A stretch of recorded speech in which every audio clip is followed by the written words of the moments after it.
So that's when it got me thinking, I'm gonna cut some giant holes in my door and install windows. Ugh, gross. Oh, Clay. Hey guys, what's up and welcome to my channel. This week, I'm doing nothing. I'm just sitting here and talking with you guys. I'm just joking. I'm continuing on with my living room and entryway makeover.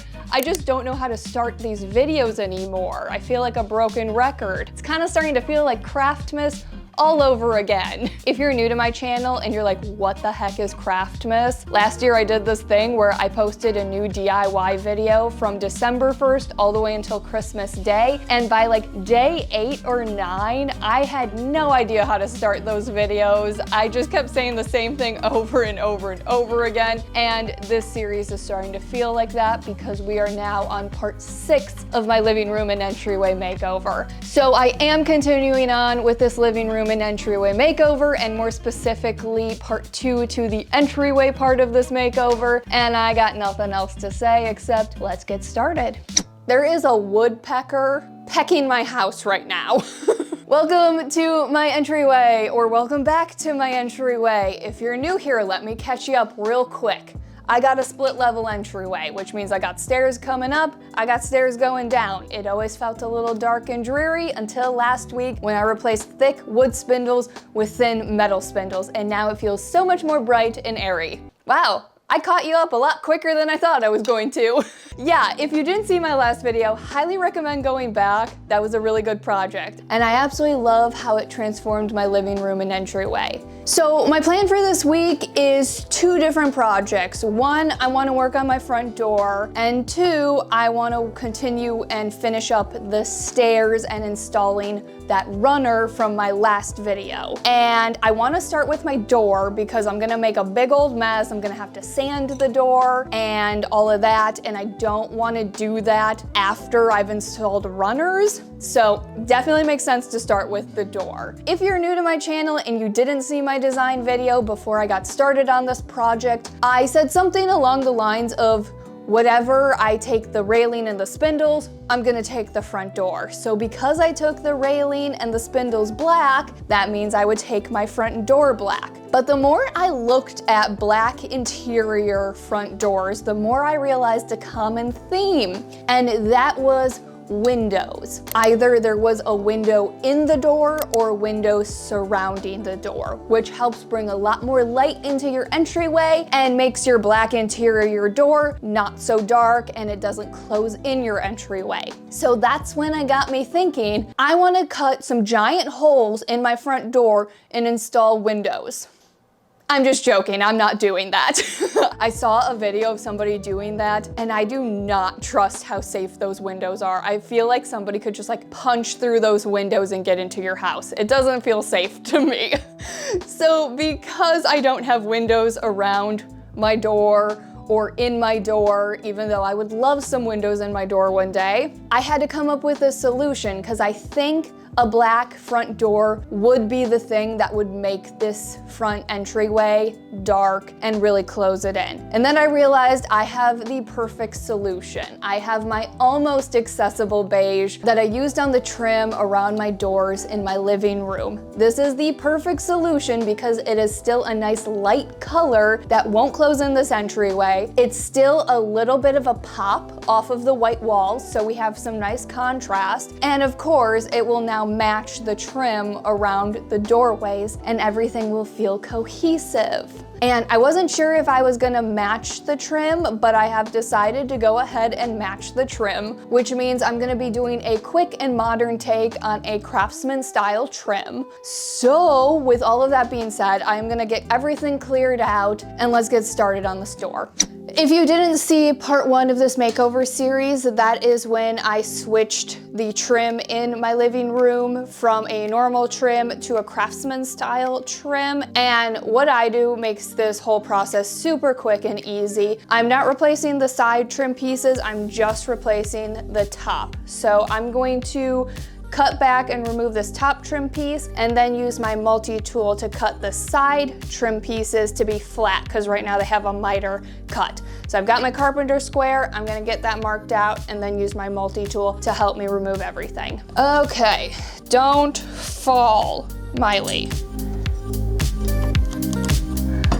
That's a good line right there. Let me get my multi-tool.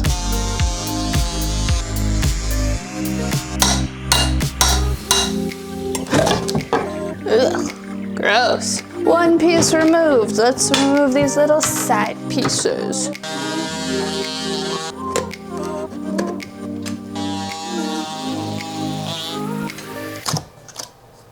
Cool.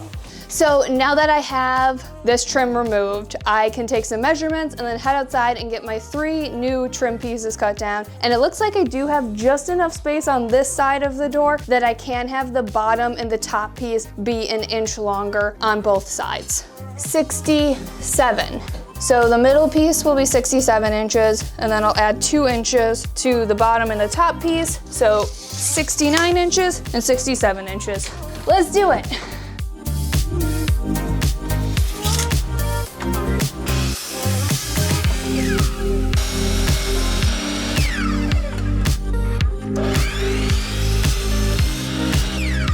Just like last time, I'm using trim screws again because they're really easy to use and really easy to cover up.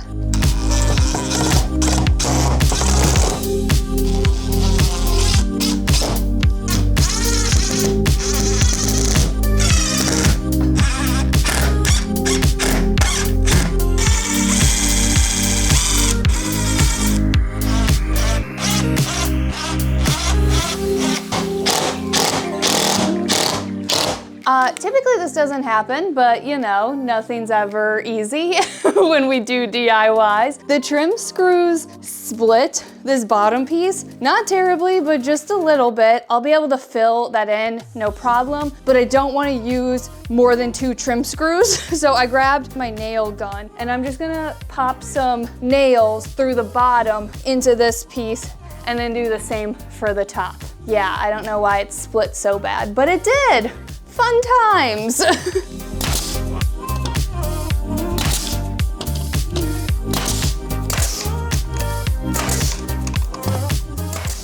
I am gonna get to painting, and I just went ahead and cleaned up this door, sanded it down, and typically I do cleanup work before I paint. But I just saw a video not too long ago from a professional painter, and he said something along the lines of like, you shouldn't do your cleanup work on raw materials, you should do it on painted materials. Technically, this is not raw materials, technically this is primed, but I just wanna see if doing the cleanup work after my first coat of paint makes a difference. Who knows, maybe it will, maybe it won't, but I'm just gonna give it a try. I am going to be using my Almost Accessible Beige. If you're new to my channel and you're wondering why I'm calling it Almost Accessible Beige, this is a gallon of paint that I got and used in a previous project, but I originally got a color called Realist Beige. I started to work with it, realized I didn't like it, so I took the gallon of paint back to Sherwin-Williams and had them remix it to get me as close to accessible beige as they possibly could. So my gallon of paint is not technically accessible beige, but the best thing about Sherwin-Williams is that this formula is actually saved to my account. So if I ever have to get a gallon of this specific color, I can. So I can continue to use this Almost Accessible Beige throughout my entire house, and I know I can get some more.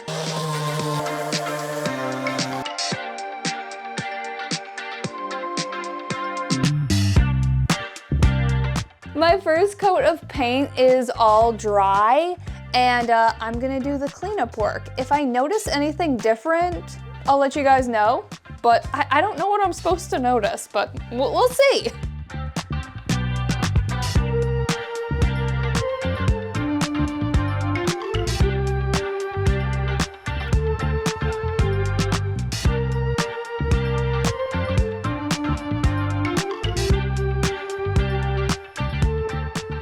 I just filled in all of my nail holes, caulked around all of the edges, and from what I can tell, everything did tend to like go on a lot smoother. Also, a lot of times when I'm doing cleanup work, I'm usually working against a white surface and I can miss spots, and since this is already painted, I didn't miss any spots because I could see if I missed a spot a lot easier. So yeah, I think I like it. While I wait for all of this to dry, I'm going to do the second coat of paint on the door, and I'll do a little bit of sanding to smooth a few areas out, and then I'll be done for the day.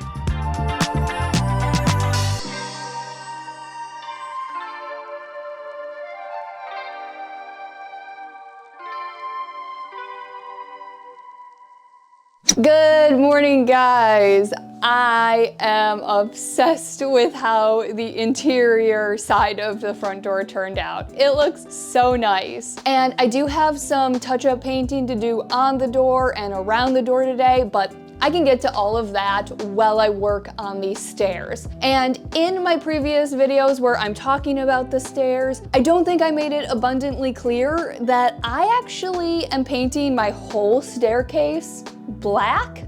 Yeah, but also I didn't want to make it abundantly clear because I wanted a chance to explain myself before people got in the comments saying, don't paint your wood stairs. I have my reasons, okay? I've got my reasons. So, if you don't know anything about stairs or the component of stairs, this is the riser and this is the tread. So in my case, my riser is painted black with this little design that I did a few years ago, and then my tread is wood. Over the last several months, I have looked at a ton of different staircases, and more specifically, I have looked at staircases with runners on them because I knew I was gonna be doing runners. And there is something I realized I do not like.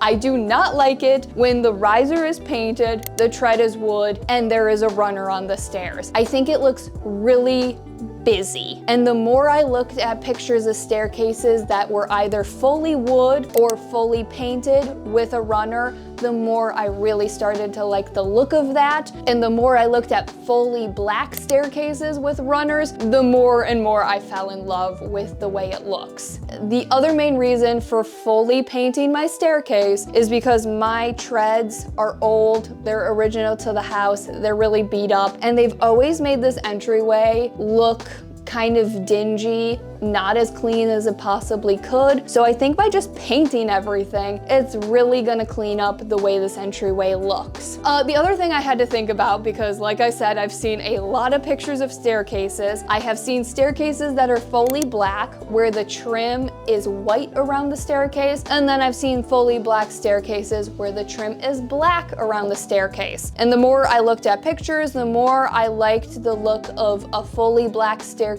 with black trim. So that is my plan. So I have a lot of priming and painting to do today, which means I need to grab my sander and get to prepping these stairs for priming. I didn't tighten the shoes on these spindles because I knew I was gonna have to lift them back up to paint the staircase. This is gonna look so nice. I just know it.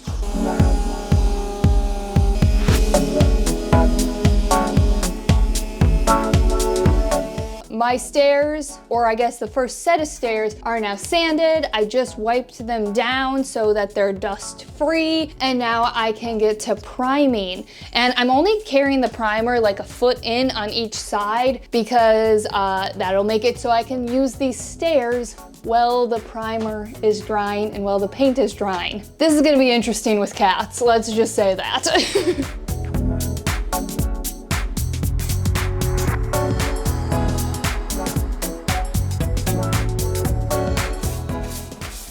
Little Moses, don't be a ding dong. Yes, good boys. Oh, quiet.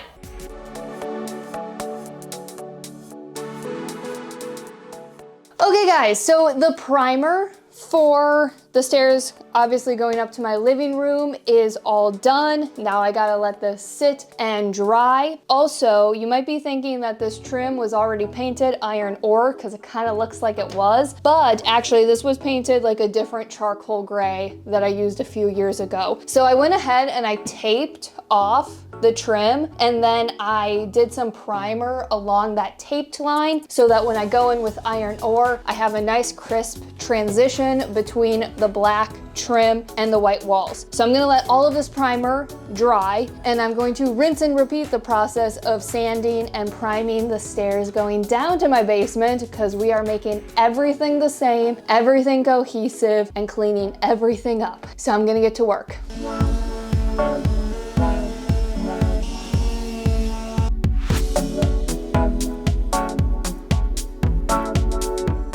Priming didn't take that long. It was pretty easy. And now this primer that I did first has been sitting for a while. It's all dry. So I'm gonna get to painting. I'm gonna be doing some light sanding in between all of the coats and cleaning all of that up. And again, I'm using Iron Ore by Sherwin-Williams. This is the same shade of black I used on my railings. I absolutely love this shade of black because it's not as harsh as some of the other blacks like Kettle Black, or I think the other one is True Black. Those are all very, very dark and they're very stark.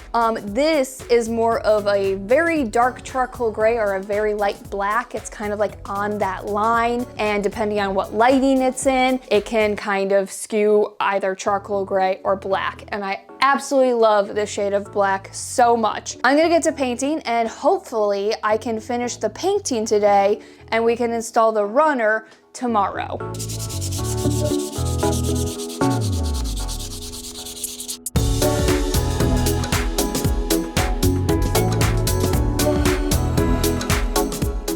Okay, there you go, come here.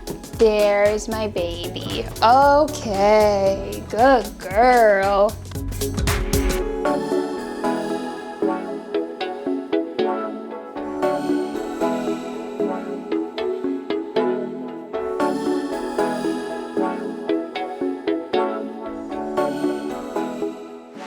Good morning, guys. I can't believe I finally get to install these runners today. I have been wanting to do this project for well over a year, so I'm very happy I have finally gotten to this project. And I ended up taking an extra day to finish up the painting because I did the first coat. I let the first coat sit overnight, and when I went to do the second coat, it wasn't looking super clean and nice, and that's because I have all of these gaps in my stairs. And I knew I had those gaps, but they weren't really bothering me when the staircase wasn't fully painted. So since I had all of those gaps, I ended up doing some cleanup work and caulking around all of the edges and filling in all of those gaps. So then I had to let that sit, and by the time that was dry, I could do the second coat. And then once the second coat was dry, I decided to go ahead and do several layers of top coat. The only reason I ended up doing top coat is because I have cats, and I know within 2.5 seconds they're gonna be tearing up and down these stairs and not letting the paint properly cure. I know this because they were tearing up and down the stairs while I was painting them. It was a lot of fun. We had a good time together.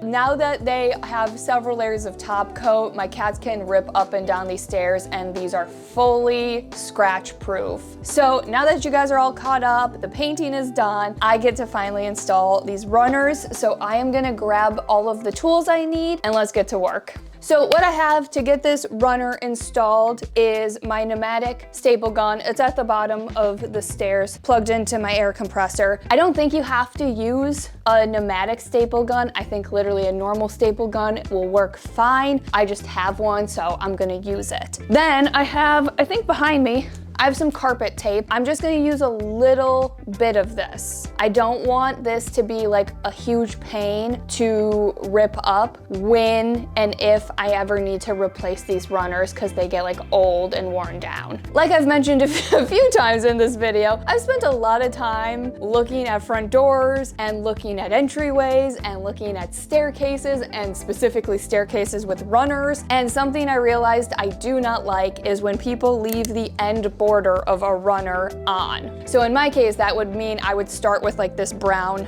border, and I don't want to start with it. So I'm gonna get it cut off. Oh yeah, this is like really easy to cut.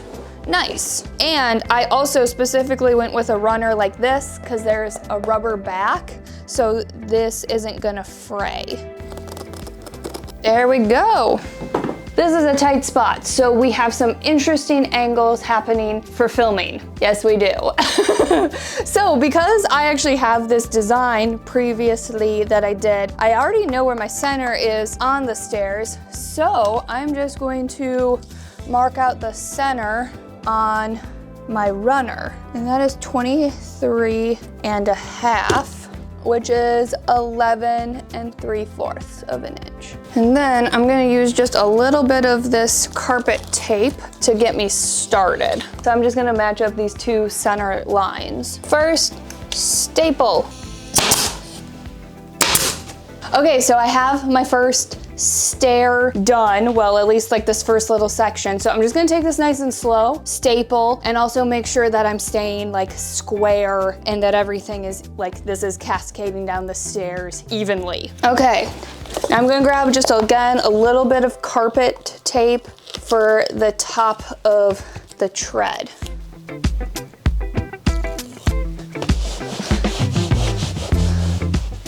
Let me check these measurements before I get this next step done. 5, 5. Okay, so that is square still, so I can staple the rest.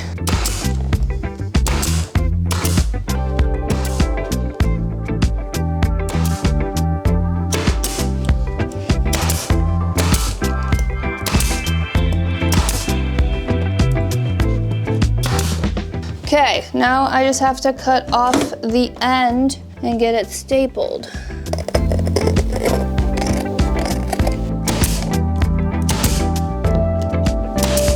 I am obsessed. This looks so good. And against the black stairs, oh my gosh, I absolutely love it. So now that I have my first runner installed, all I have to do is rinse and repeat the process for the stairs going down to my basement.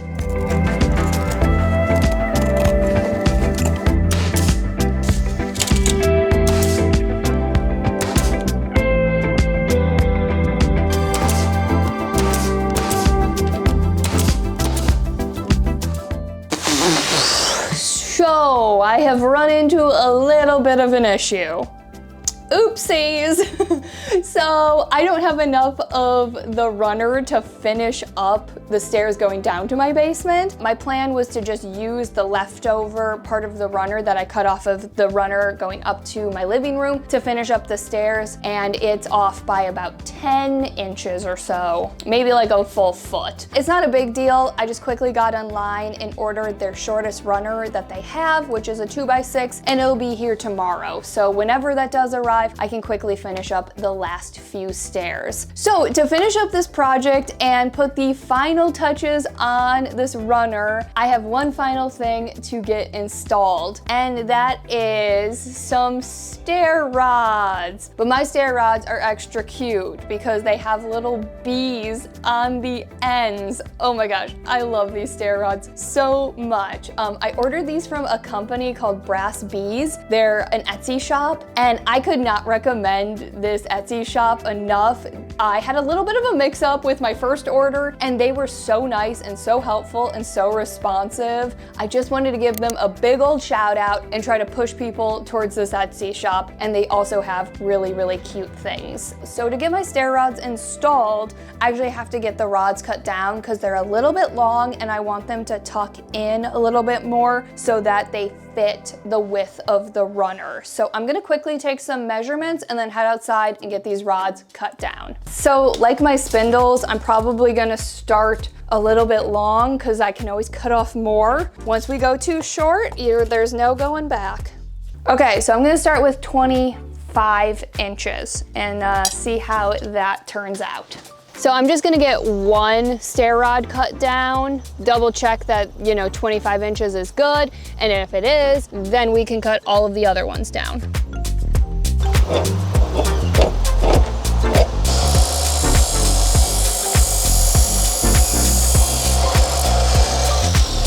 Let's go get this checked out. Yeah, that's a really nice length. Okay, I can go get the rest of them cut down.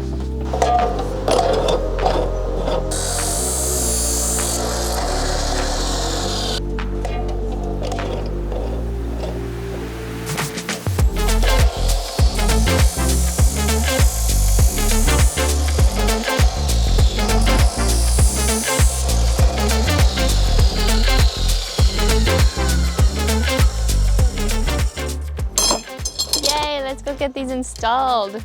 So I ordered enough stair rods to do this whole staircase with the beige stair rods, and then I ordered enough to do every other stair going down to my basement. I plan on picking out a different stair rod that doesn't have bees on the end so that it's like an alternating pattern going down to my basement. I just don't have those stair rods yet because I haven't picked them out yet.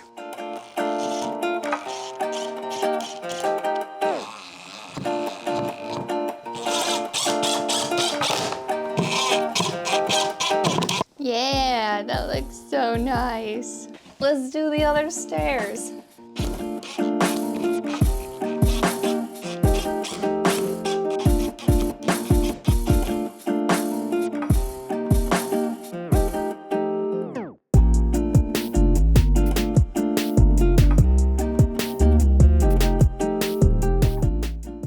And that is it, guys. This is where I am ending part 6 of my living room and entryway makeover, and I have definitely said this in previous videos, but slowly chipping away at this space and tackling project after project has been so much fun. And with every layer I add on with a new project, I fall more and more in love with this room. It is definitely starting to become my favorite room in my entire house. And just a little bit ago, the third runner got delivered so I could finish up the stairs going down to my basement, and I am so happy with the runner that I went with. Not only was it really easy to cut off that band that I kind of explained that I don't like, but it was also really easy to match up the patterns so that it does look like one continuous runner going down to my basement. I saw a ton of pictures of staircases with runners where you could clearly see it was like 2 runners that they had installed on their stairs, and I did not like the way that looked. So I knew I wanted to go with a runner that you could very easily make look seamless.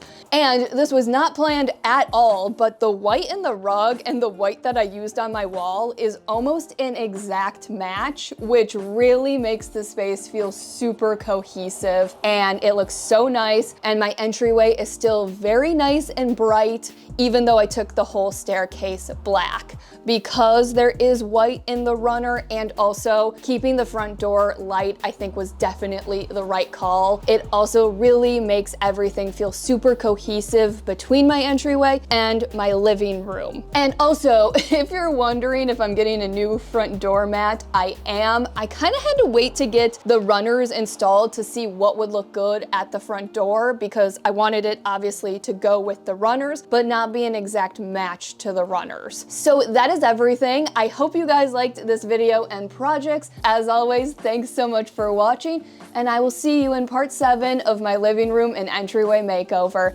Bye, guys.